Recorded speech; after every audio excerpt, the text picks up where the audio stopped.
warahmatullahi wabarakatuh.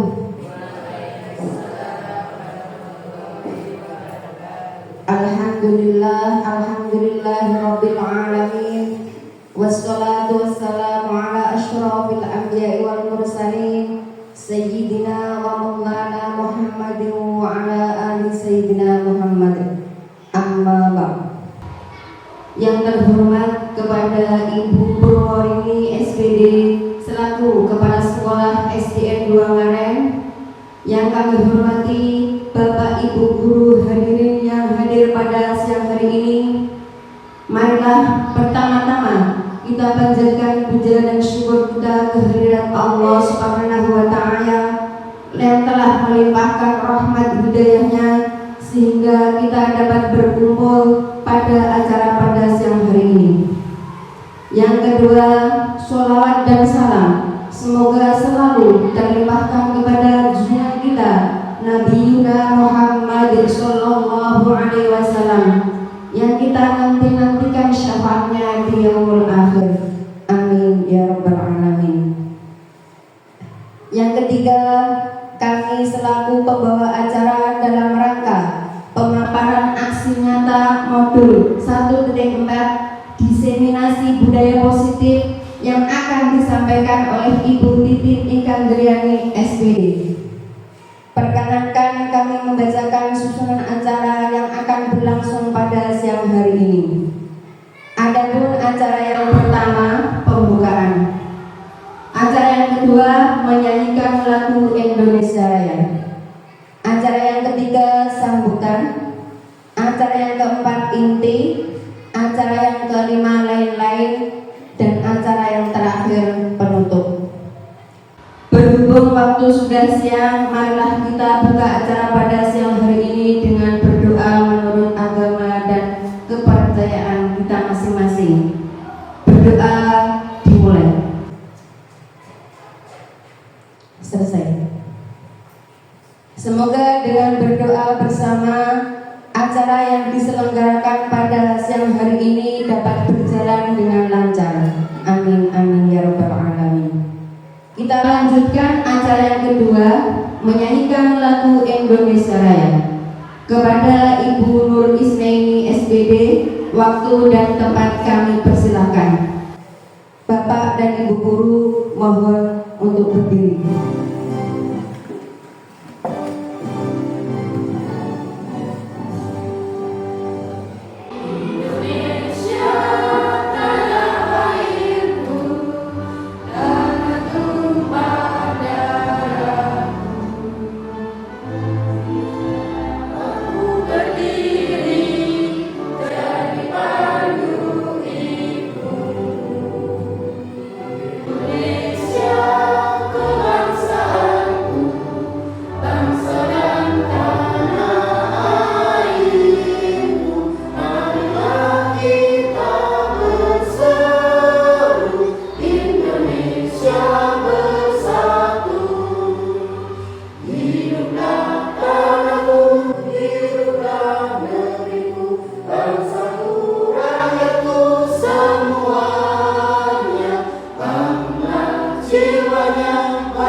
Dimohon untuk duduk kembali.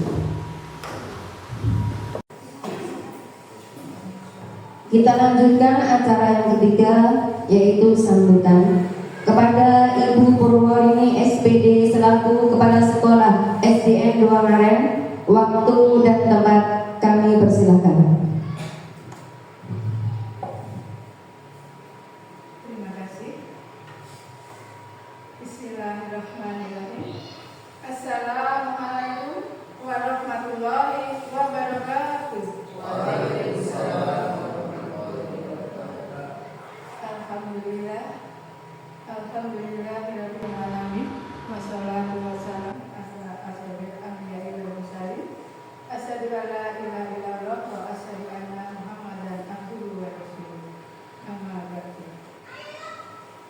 Bapak Ibu yang saya hormati, marilah yang pertama-tama kita panjatkan puja dan puji syukur kehadirat Allah Subhanahu wa Ta'ala, yang mana sampai pada detik ini kita semua masih diberikan beberapa kenikmatan, kesehatan, kesempatan, sehingga kita semua bisa berkumpul di ruangan ini tidak ada halangan apapun. Amin, amin, ya Rabbal alamin. Bapak Ibu yang saya hormati, yang pertama saya mengucapkan selamat datang kepada Bapak Ibu guru semuanya, yang mana pada hari ini kalian semua berkenan menghadiri undangan dalam rangka pemaparan aksi nyata modul 1.4 diseminasi budaya positif yang akan disampaikan oleh beliau yang terhormat Ibu Titin Ikandriani, Sarjana Pendidikan, sebagai CGP calon guru penggerak angkatan 10 Kabupaten Klaten. Yang berikutnya, marilah Bapak Ibu semuanya, nanti kita simak, kita dengarkan apa yang menjadi pemaparan pelaksanaan aksi nyata yang akan disampaikan Ibu Titin. Kita perhatikan bersama materi yang beliau berikan, mari kita pahami. Dan apabila nanti Bapak Ibu ada yang kurang jelas, kurang paham, silakan Bapak Ibu guru semua untuk memberikan pertanyaan kepada narasumbernya. Demikian yang saya sampaikan Bapak Ibu guru semua, hanya sedikit, mudah-mudahan bisa dipahami semuanya. Kalau ada kurang dan lebihnya, saya mohon maaf yang sebesar-besarnya. Akhir kata, billahi taufiq wal hidayah. Wassalamualaikum warahmatullahi wabarakatuh. Waalaikumsalam. Waktu saya kembali. Kami ucapkan terima kasih kepada beliau Ibu Purworini, SPD selaku Kepala Sekolah SDN 2 Ngaren. Semoga menambah semangat kita bersama. Kita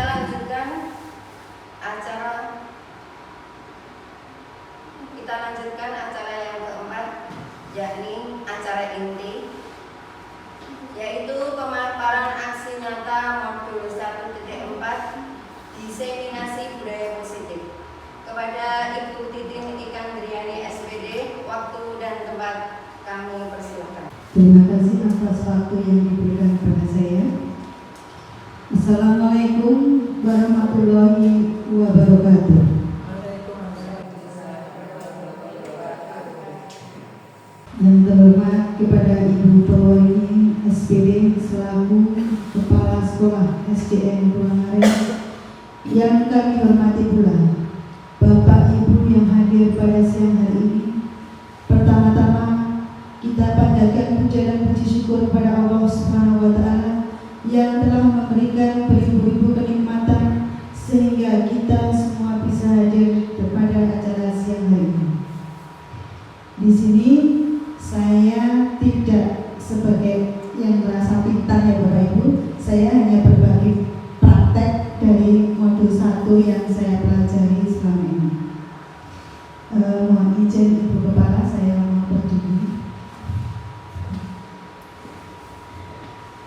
Agar suasana tidak sepanuh ya, kita ice breaking dulu ya. Tadi sebelum ice breaking kita saya berikan pantun dulu. Ke samudra naik kapal selam, udaranya panas juga lembab. Kalau saya nanti memberi salam, jangan lupa hari ini menjawab ya. Untuk SPG kita semua maju dulu Bapak Ibu. Kita berdiri, maju ke depan. Ya. Ya.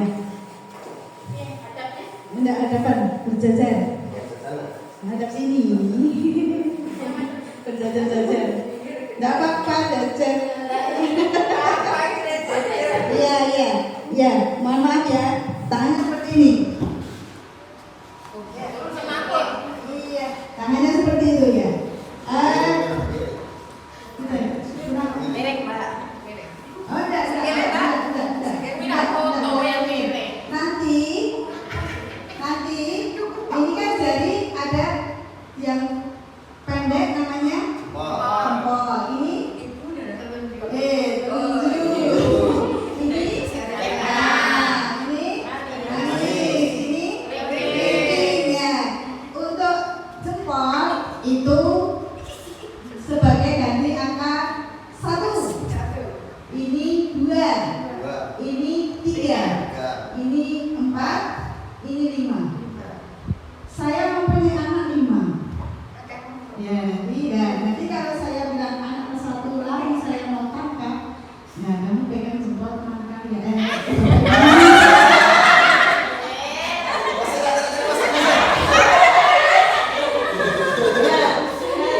Bapak Ibu pegang jempol. Misalnya saya mau anak saya anak saya lari, saya mau manggil anak saya pegang anak nomor 3. Berarti jadi tapi jangan tangannya sendiri, tapi tangan pegang mana yang lain.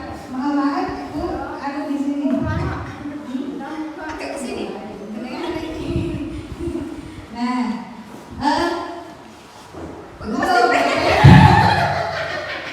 belum pegang. Tangannya seperti ini, ya. Misalnya ya. Saya mempunyai anak, ya, 2 laki-laki dan 3 perempuan. Anak yang nomor 1 rewel sekali, dia mau lari sekali. Tapi anak kelima, kita tolong kita bikin dokter kan kelima.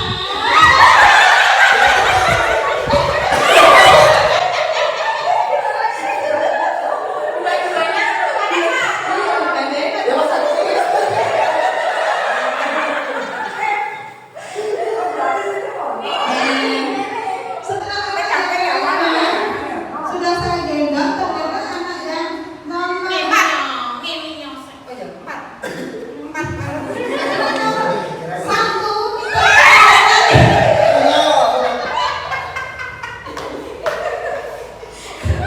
Ya, terima kasih Bapak Ibu.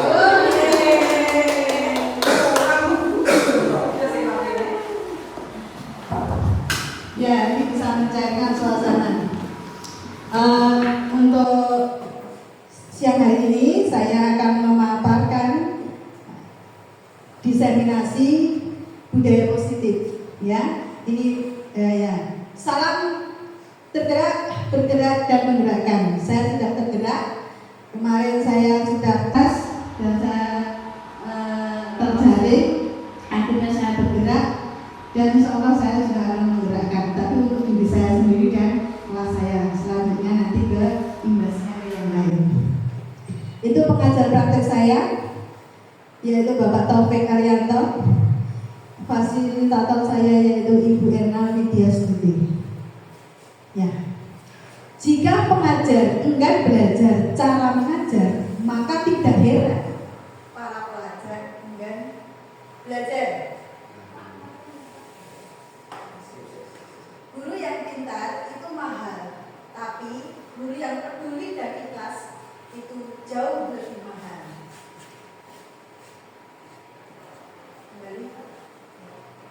Nah, yang saya pelajari pada awal sampai hari ini, saya mempelajari modul 1. Modul 1 ada 4, yaitu modul 1.1, yaitu filosofi Ki Jatiwantono. Modul 1.2 yaitu nilai dan peran guru penggerak. Modul 3 visi guru penggerak. Modul yang keempat yaitu budaya positif. Di sini saya akan berbagi praktek pada Bapak Ibu, ya. Nanti kita akan membedakan pembelajaran dari perubahan zaman dahulu dan sekarang. Perubahan paradigma pendidikan pada zaman kolonial. Pada zaman kolonial itu Ibu nggih? Tujuan pendidikan mendidik pegawai negeri, pegawai dari para bangsawan dan pengusaha saja. Untuk yang rakyat jelata itu tidak mungkin bisa sekolah, dibodohkan. Dan materi yang diajarkan cuma membaca, menulis, dan menghitung sesuai dengan kompetensi pegawai pada saat itu. Sistem pendidikannya lebih banyak memerintah dan menghukum. Filosofi Ki Hajar Dewantara. Filosofi Ki Hajar Dewantara itu adalah perubahan paradigma pembelajaran. Ki Hajar Dewantara yang bernama asli Raden Mas Suwardi Suryoningrat adalah seorang pelopor pendidikan kaum pribumi yang pada zaman kolonial. Dedikasinya untuk pendidikan sangatlah berarti hingga pemikirannya menginspirasi lahirnya Merdeka Belajar. Beliau disebut sebagai Bapak Pendidikan Indonesia dengan slogannya Engal Sosong Tulodo, Eng Madya Mangan Kolso, Tutpuri Handayani. Dan kemarin kita sudah ke Monumen Jogja kembali, di sana ada patung juga Ki Hajar Dewantara. Kalau Bapak Ibu kemarin melihatnya ya. Pada pemikiran Ki Hajar Dewantara yaitu pendidikan, kodrat anak, kodrat alam, kodrat zaman, dan budi pekerti protopait. Pendidikan pada zaman Ki Hajar Dewantara menuntun tumbuh kembangnya anak agar bisa nantinya dan mencapai kebahagiaan hidup baik sebagai individu maupun warga masyarakat. Kodrat anak yaitu setiap anak memiliki keunikan tersendiri, minat, bakat, serta potensinya itu berbeda satu dengan yang lain. Mereka adalah benih dari siap yang dikembangkan. Contohnya di kelas 1 kita sudah banyak benih-benih yang mau dikembangkan. Jadi kita dalam pembelajaran tidak boleh mensamaratakan benih-benih yang ada di dalam kelas. Itu diibaratkan seperti itu. Jadi kita harus mengetahui karakter dari setiap anak, melatih, membimbing, menuntut tidak harus sama, tidak seperti zaman dahulu, ya Bapak Ibu ya. Kodrat zaman selalu berubah, pendidikan selalu mengikuti perubahannya. Mendidik pada tahun 80-an berbeda pada zaman sekarang. Kalau zaman dulu itu pendidikan kamu harus ini itu, kita harus sebagai diktator, kamu harus bisa menuruti kemauan guru. Tapi sekarang kita tidak boleh seperti itu ya. Untuk ilmu pengetahuan teknologi tidak hanya pada guru tetapi juga pada iptek. Ilmu pengetahuan banyak sekali, yaitu pembelajaran banyak sekali, luas sekali ya. Seperti yang kemarin pas tanggal gelar karya ya, tanggal berapa itu Pak Ibu kemarin? 21. Tanggal 21 itu ada pembelajaran digital, permainan zaman sekarang. Budi pekerti, pendidikan harus bermuara pada budi pekerti. Pintar saja tidak cukup ya Bapak Ibu ya.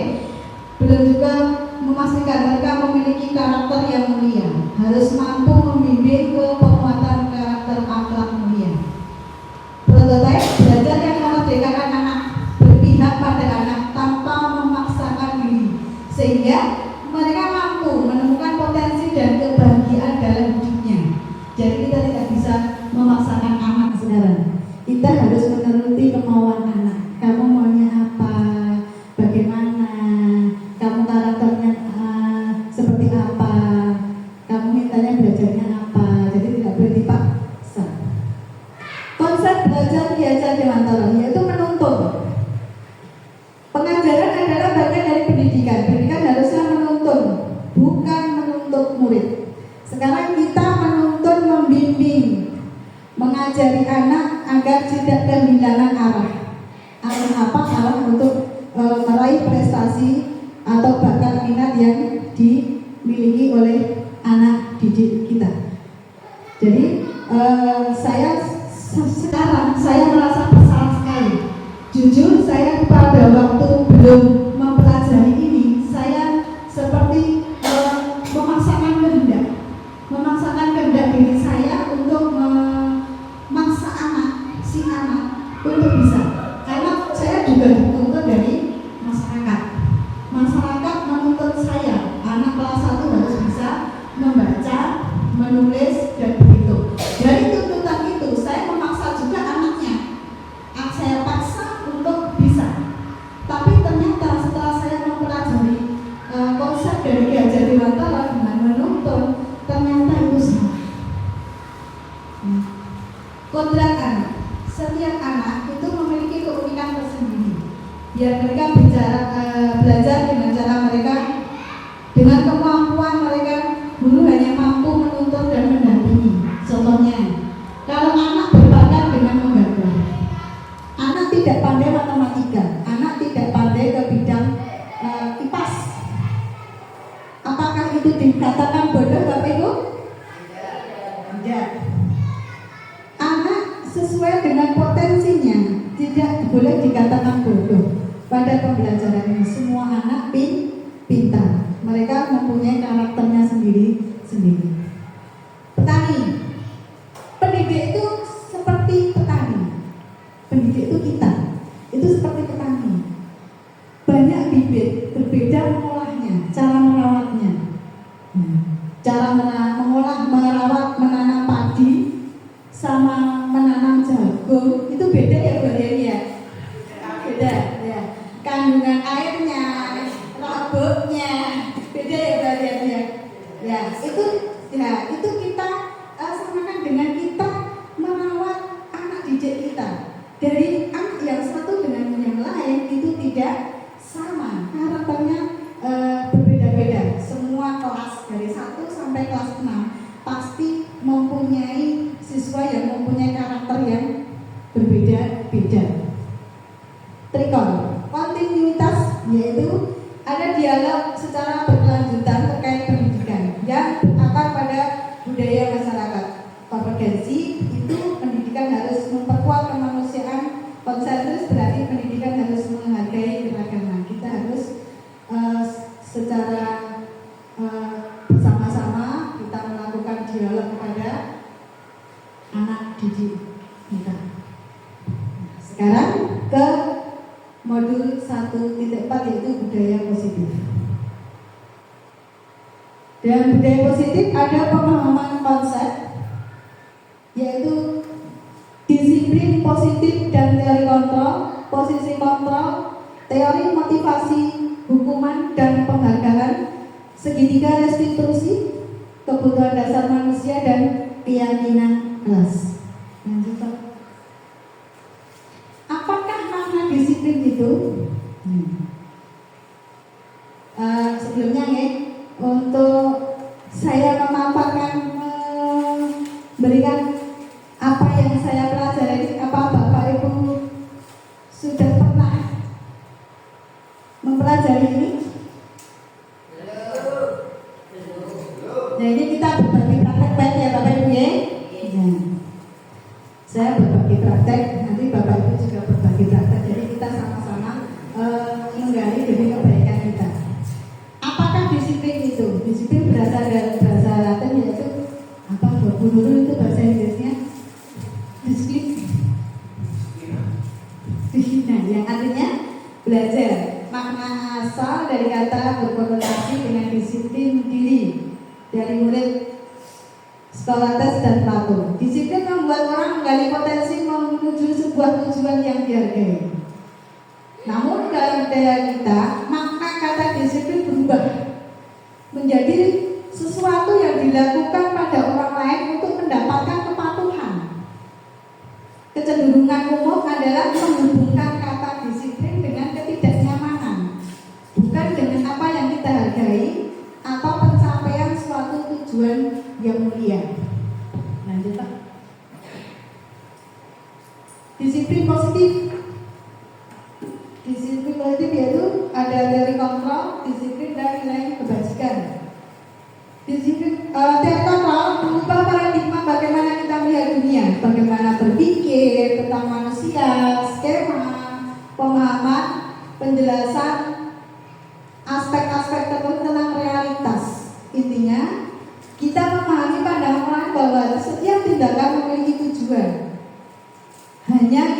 mampu mengontrol diri sendiri dan kita tidak bisa mengontrol orang lain. Untuk yang disiplin yaitu mempelajari bagaimana kita mengontrol diri, menguasai diri dan memilih tindakan mengacu pada nilai-nilai yang dihargai agar tercapai tujuan yang mulia yang ia inginkan. Sebagai pendidik, tujuan kita adalah menciptakan disiplin positif sehingga mereka berperilaku dengan mengacu pada nilai-nilai kebajikan universal dan mengikuti motivasi intrinsik dan bukan eksplisit. Nilai kebajikan yaitu nilai-nilai kebajikan sifat-sifat positif manusia yang merupakan tujuan mulia yang ingin dicapai setiap individu. Seperti yang telah dikemukakan oleh Dr. William Glasser pada teori kontrol menyatakan setiap perubahan memiliki suatu tujuan.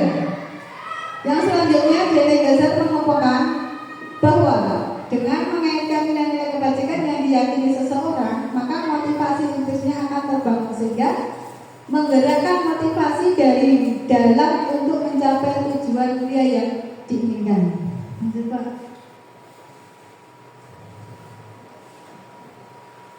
Hukuman, konsekuensi, dan restitusi. Teori motivasi.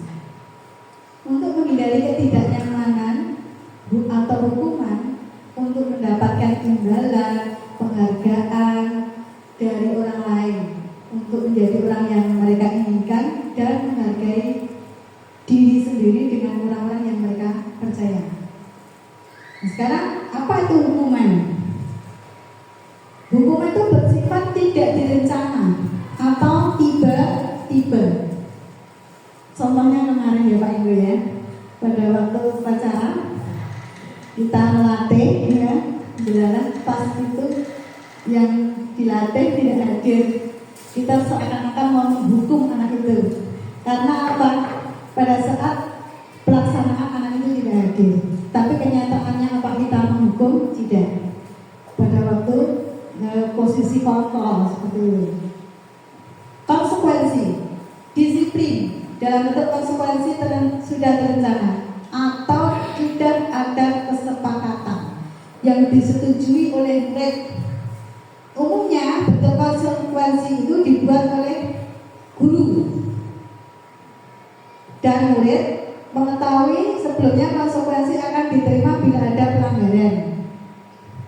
Restitusi adalah kolaboratif yang mengajarkan murid untuk mencari solusi dalam suatu masalah, membantu murid berpikir bagaimana jika saya itu mempunyai kesalahan, apa yang saya lakukan agar saya tidak mengulangi kesalahan itu lagi. Lanjut Pak. Nah ini contoh-contoh ya, bentuk konsekuensi dan hukuman. Kalau anak kita nyorek-nyorek kertasnya teman kita, misalnya ada satu meja, nah temannya usil, nah teman yang lain yang satu meja merasa terganggu. Apa yang kita lakukan?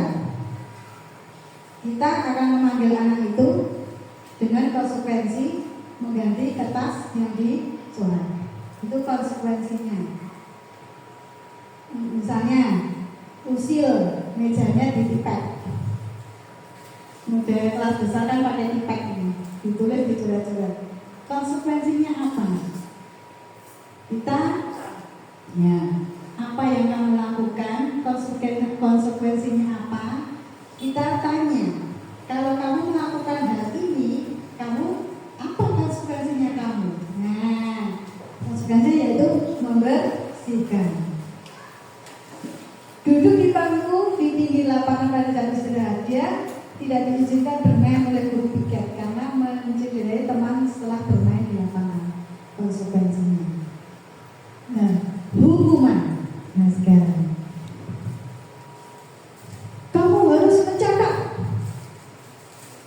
kalimat saya tidak akan terlambat lagi. Nah Bapak Ibu, apakah pernah dulu melakukan hal seperti itu? Nah itu ya, nah itu termasuk hukuman bagi si anak. Lari mengelilingi lapangan, bejoga, yang tidak ada telat. Apakah Bapak Ibu juga pernah melakukan dulu sebelum mengenal ini? Pernah Bapak Ibu? Membersihkan WC, sopo sing ora piket, sopo sing ora nggawa PR, ngresiki kamar mandi. Nah, itu juga hubungan. Sekarang ke keyakinan kelas.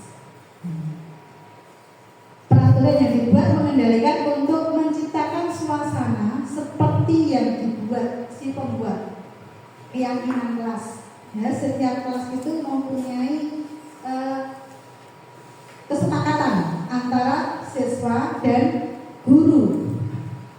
Pernyataan keyakinan kelas dibuat dalam bentuk positif, hendaknya tidak terlalu banyak. Keyakinan kelas sebaiknya sesuatu yang diterapkan di lingkungan. Semua warga kelas hendaknya ikut berkontribusi dalam pembuatan keyakinan kelas. Contohnya, keyakinan kelas 1, memakai seragam lengkap setiap hari Senin, memakai topi, dasi, kaos kaki, ikat pinggang, kaos kaki berwarna putih, hadir tepat waktu. Jam berapa? Jam 7. Iya. Hormat kepada Bapak Ibu guru. Tidak boleh makan pada saat pelajaran. Banyak sekali, ya. Nah, sekarang kebutuhan dasar manusia, yaitu kebutuhan psikologis, kasih sayang, penguasaan, kebebasan, dan kesenangan. Kebutuhan yang bersifat fisiologis itu bertahan hidupnya misalnya tentang kesehatan, rumah, makanan, kebutuhan biologisnya. Kalau kasih sayang berhubungan dengan koneksi sosial, yaitu kasih sayang. Seperti kita berkasih sayang dengan pasangan hidup kita, rekan-rekan kita, rekan sejawat, dan siswa kita. Penguasaan, kebutuhan ini berhubungan dengan kekuatan untuk mencapai suatu kompeten menjadi terampil, diakui prestasi dan keterampilan kita. Yang memiliki rasa harga diri, kebutuhan ini meliputi keinginan untuk dianggap berharga, bisa dibuat perbedaan, bisa membuat pencapaian kompeten diakui, dihormati, meliputi self esteem dan keinginan untuk meninggalkan pengaruh. Sekarang ke posisi kontrol. Dalam posisi kontrol itu kita, ya, kita sebagai posisi kontrol. Satu sebagai penghukum, sebagai pembuat rasa bersalah, sebagai teman, sebagai pemantau, dan yang terakhir sebagai manajer. Nah, nanti kita itu saat ini kita itu di posisi seperti yang di mana? Saya terangkan dulu untuk penghukum. Penghukum, seorang penghukum bisa menggunakan hukuman fisik atau verbal.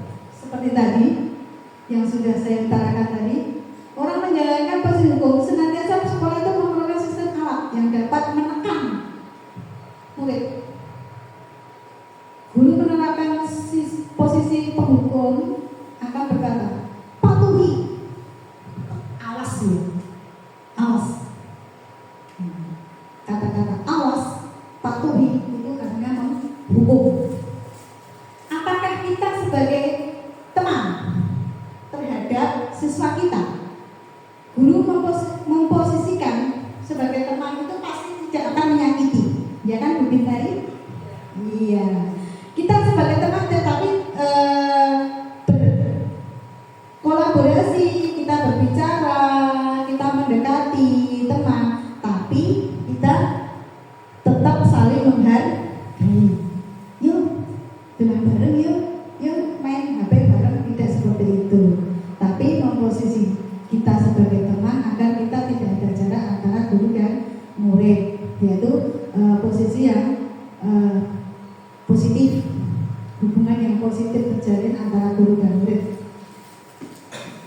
ketiga yaitu pembuat rasa bersalah.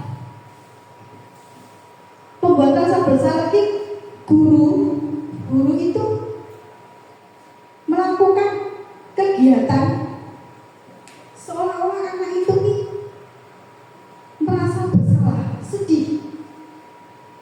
Berapa kali Bapak harus memberitahu kamu, nak? Gimana coba kalau orang tuamu tahu? Kamu pilih seperti itu. Jadi anak kan seakan-akan gelo, kecewa, sedih, ya?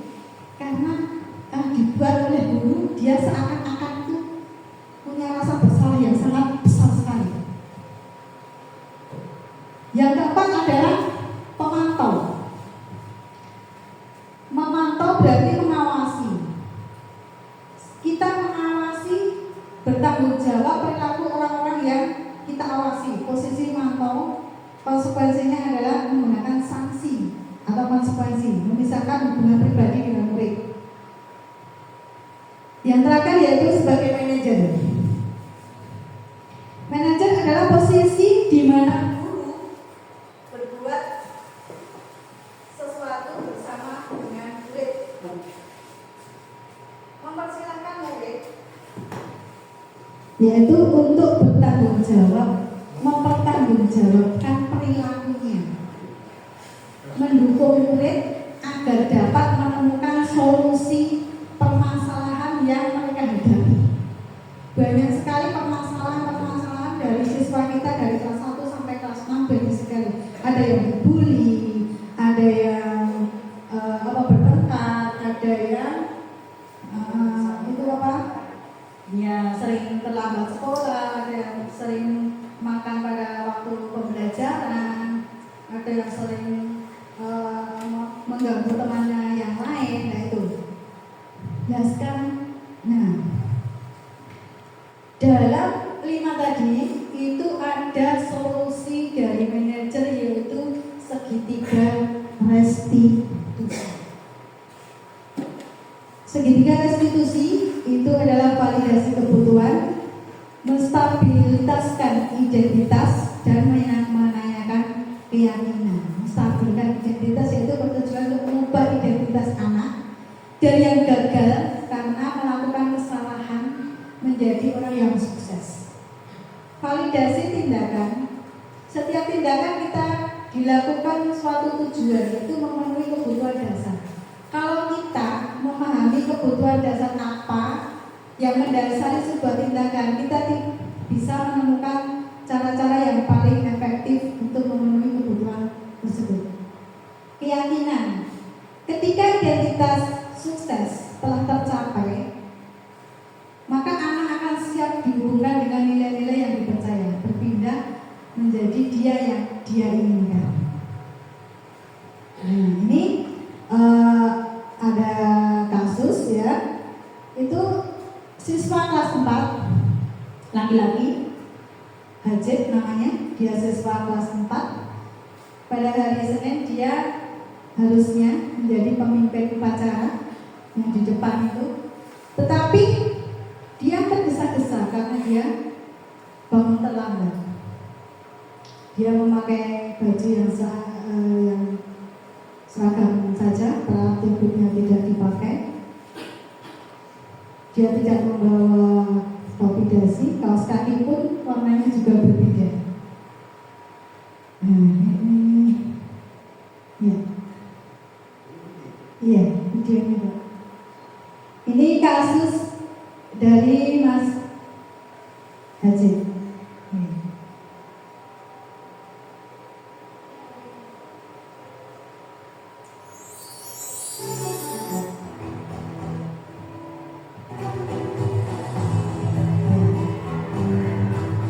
Selamat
stop dulu ya.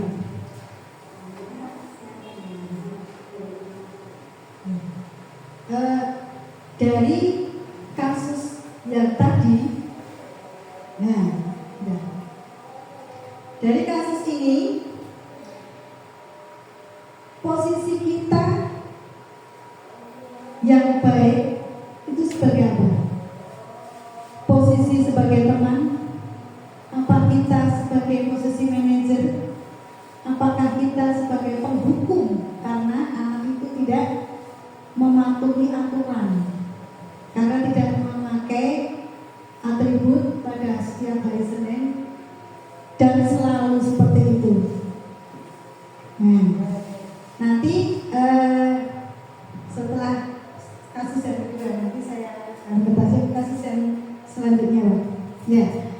Nah, kasus yang kedua itu anak itu sering makan. Ada siswa yang mengadu ke saya, Bu, masa Mbak Amel itu selalu makan pas pelajaran? Mereka merasa terganggu, dikandani orang gelembung, tetap makan. Akhirnya saya panggil anak itu, dan ini videonya. Halo, Pak.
Untuk dua kasus ini, kasus 1 dan kasus 2. Kasus 1 yaitu anak melanggar tidak mentaati, tidak memakai atribut sekolah. Yang kasus yang kedua yang saya lihat yaitu dari pengaduan siswa, ternyata saya memanggil si anak, ternyata anak itu benar mereka sering mengibuli, makan terus. Ternyata saya pendekatan dari siswa, dan siswa berkata, saya bangun kesiangan dulu. Kenapa? Dia merasa tidak ada yang membangunkan karena ibunya ternyata bekerja di pasar pagi-pagi sekali. Akhirnya dia tergesa-gesa dengan bekal seadanya, takut terlambat ke sekolah, dia bawa bekal itu dan masuk kelas. Dia makan secara sembunyi-sembunyi karena dari kenapa kok kamu tidak makan jam waktu istirahat? Saya lapar sekali Bu, karena saya tidak dimampukan ibu saya. Nah, dari permasalahan seperti itu kami bicara, ayo kita cari solusinya bersama-sama. Apa tindakan yang Mbak Amel lakukan agar tidak mengulanginya lagi? Ayo kita solusinya kita cari dari bersama-sama. Akhirnya Mbak Amel, saya akan memasang alarm dan menyuruh ibu sebelumnya menyiapkan makanan dan bangun pagi-pagi. Dan dia berjanji tidak akan mengulanginya lagi. Dari 2 kasus itu, saya mau minta tolong untuk Bapak Ibu guru. Sampai saat ini kita melakukan posisi kontrol yang seperti apa? Ini jadi yang posisi kontrol itu Pak, yang 5 kontrol. Apakah kita sebagai penghukum? Apakah kita sebagai teman? Yuk kita bermain bersama, kita berteman. Apakah kita sebagai pemantau saja? Saya hanya memantau. Oh, saya melihat saja. Apakah saya pembuat rasa bersalah? Ngandani ini kalau nyalahke. Apa kita sebagai posisi manajer? Posisi manajer kita panggil, kita kolaborasi kepada siswa, kita tanya permasalahannya, kita cari solusinya secara bersama-sama. Setelah itu ada titik terang permasalahannya dan menjadi anak bertanggung jawab. Oh, ternyata saya melanggar keyakinan kelas seperti ini. Solusi yang saya ambil seperti ini. Jadi ada kesepakatan antara siswa dan guru. Jadi tidak guru yang memaksa. Ada kesepakatan guru. Nah, ini kita sebagai apa ya Bapak Ibu ya? Nanti ini saya bagi satu-satu.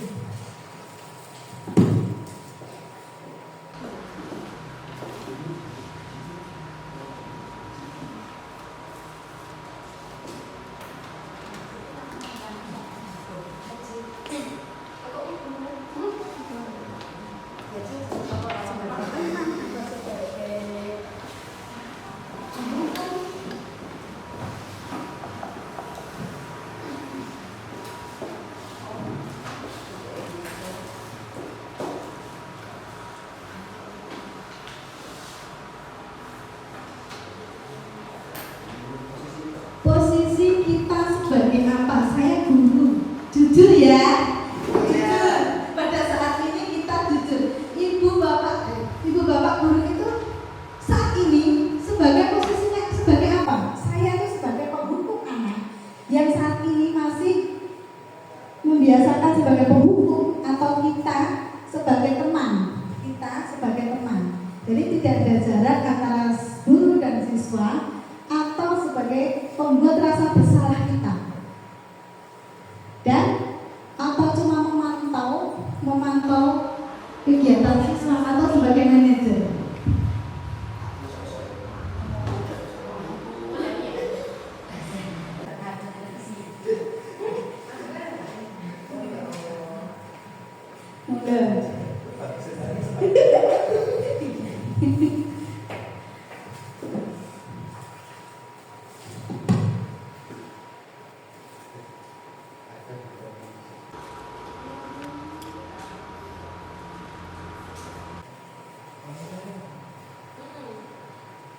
Itu yang dialami pada sampai saat detik ini, Bapak Ibu, sebagai posisi kontrol yang di posisi yang mana?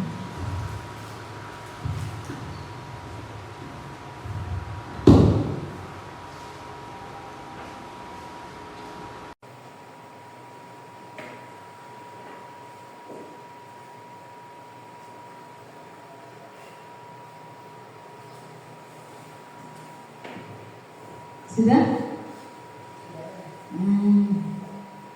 Coba saya mau tanya Ibu Nurul, di posisi apa? Oh iya, sebagai posisi manajer.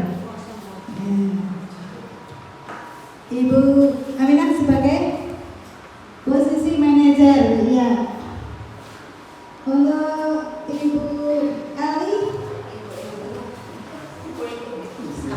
saya ambil ya Bu, maaf. Sebagai teman, karena murid yang melakukan kesalahan perlu kita dekati dan diajak bicara. Bagus sekali. Untuk Bapak Agus, posisi kontrol dan posisi teman. Untuk Bapak Ibu Bintari, sebagai manajer, murid apa ini? Oh, murid mempertanggungjawabkan dan mencari solusi. Kalau Bapak Ega, Amin ya. Oh iya, ini jujur pada saat ini tragedi seperti kemarin tanggal 1 Juni. Anak yang sudah dilatih untuk menjadi pemimpin upacara ternyata dia tidak masuk, tapi nyatanya dia juga tidak diundang. Tapi kadang-kadang juga jadi pemukul, kadang-kadang jadi teman, jadi kadang-kadang jadi pemantau, kadang-kadang jadi teman. Jadi intinya jawabannya kadang-kadang.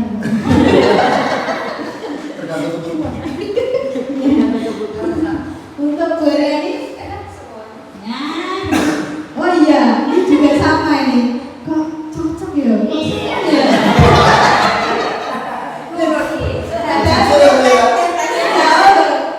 Ini juga sama. Ini juga kadang-kadang jadi pembuku, kadang-kadang jadi pemantau, kadang-kadang juga jadi teman, kadang-kadang juga jadi manajer.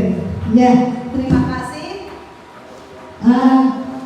Jadi posisi yang paling nyaman sekali untuk kita sebagai posisi kontrol yang tepat adalah sebagai manajer. Manajer itu anak dipanggil secara pribadi, tidak langsung nah, itu secara tidak langsung dia menjatuhkan anak di kelas. Anak merasa sakit hati. Dia mungkin di waktu SD itu belum mempunyai rasa dendam sakit hati kepada kita.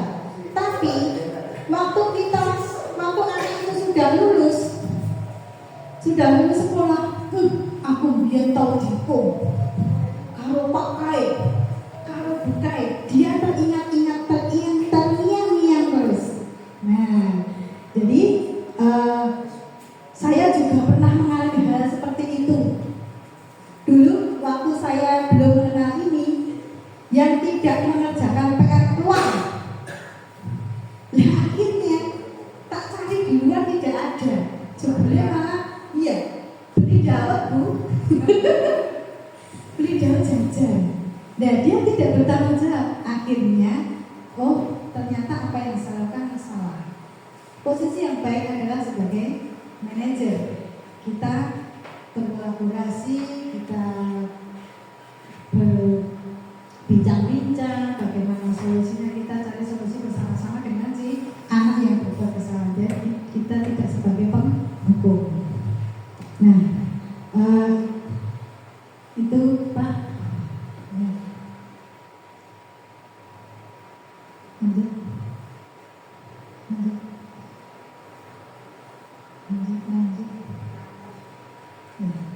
Demikianlah kita sudah saksikan 2 praktek kasus budaya positif banyak sekali, tapi saya cuma mencuplik 2 kasus saja mengenai kali segitiga restitusi. Semoga bermanfaat bagi kita semua. Kita hanya berbagi praktek saja ya Bapak Ibu. Saya bukan orang pintar, saya bukan menggurui Bapak Ibu guru, tapi kita berbagi praktek baik.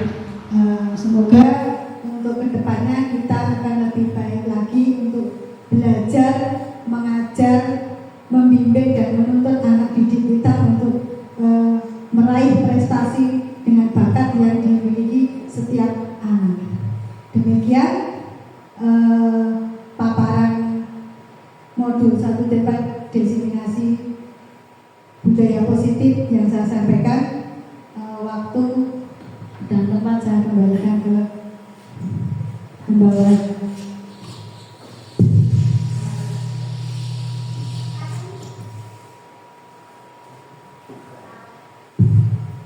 Kita lanjutkan acara yang kelima, lain-lain, yang diisi dengan tanya jawab.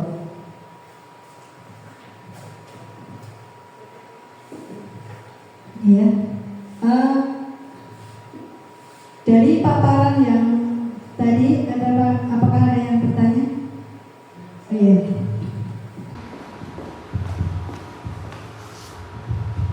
Ya, terima kasih waktunya. Saya punya satu pertanyaan, Bu Titin, yaitu mengapa budaya positif itu penting diterapkan di sekolah? Nah, itu aja. Ya. Ya. Mengapa budaya positif itu penting diterapkan di sekolah? Ada yang mau menjawab, Bapak Ibu? Bapak Engel?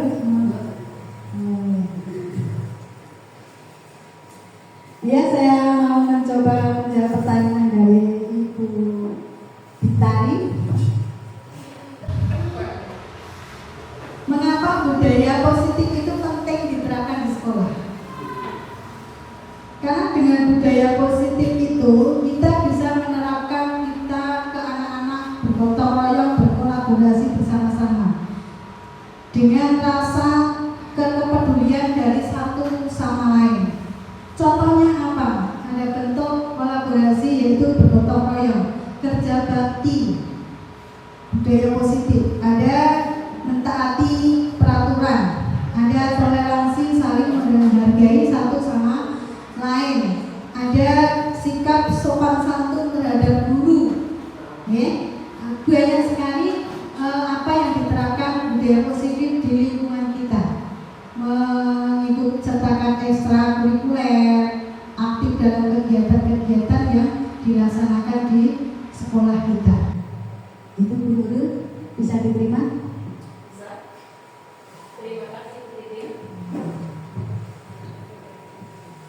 Ada yang mau bertanya lagi? Tidak ada, ya. Waktu saya kembalikan kepada pembawa acara.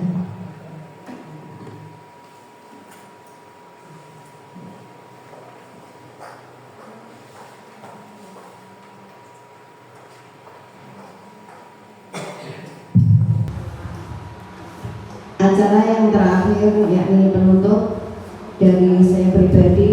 Apabila saya membawakan acara pada acara siang hari ini ada penyampaian kata salah tutur kata, mohon dimaafkan. Marilah kita tutup bersama-sama acara pada siang hari ini dengan membaca kifaratul majlis. Subhanakallahumma wa bihamdika asyhadu an la ilaha illa anta astaghfiruka wa atubu ilaik. Akhir kata, wabillahi taufiq wal hidayah. Wassalamualaikum warahmatullahi wabarakatuh. Terima kasih. Ada pantun lagi ya Bapak Ibu? Ke hutan sabana berbulu mangsa. Sekali tembak langsung dapat. Demikian presentasi saya. Semoga bisa bermanfaat. Kota Bandung banyak melati. Melati itu indah dan wangi. Semua hadirin yang saya hormati, terima kasih menyimak presentasi saya ini.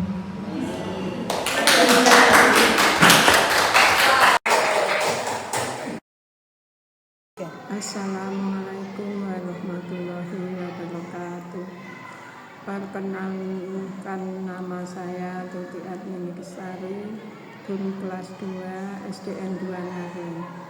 Setelah ikuti Tin Ikan Deliani SPD mengikuti pendidikan guru penggerak, pembelajaran menjadi variatif dan menyenangkan bagi murid-murid kami.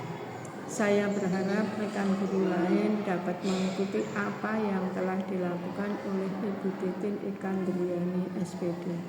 Sekian, wassalamualaikum warahmatullahi wabarakatuh. Assalamualaikum warahmatullahi wabarakatuh. Perkenalkan, nama saya Haryani, guru kelas 3 SDN 2 Ngaren. Setelah Ibu Titin Ikandriani SPD mengikuti pendidikan guru penggerak, pembelajaran dengan menggunakan alat peraga konkret yang dilakukan Ibu Titin Ikandriani SPD membuat murid-murid merasa senang dan antusias mengikuti pembelajaran.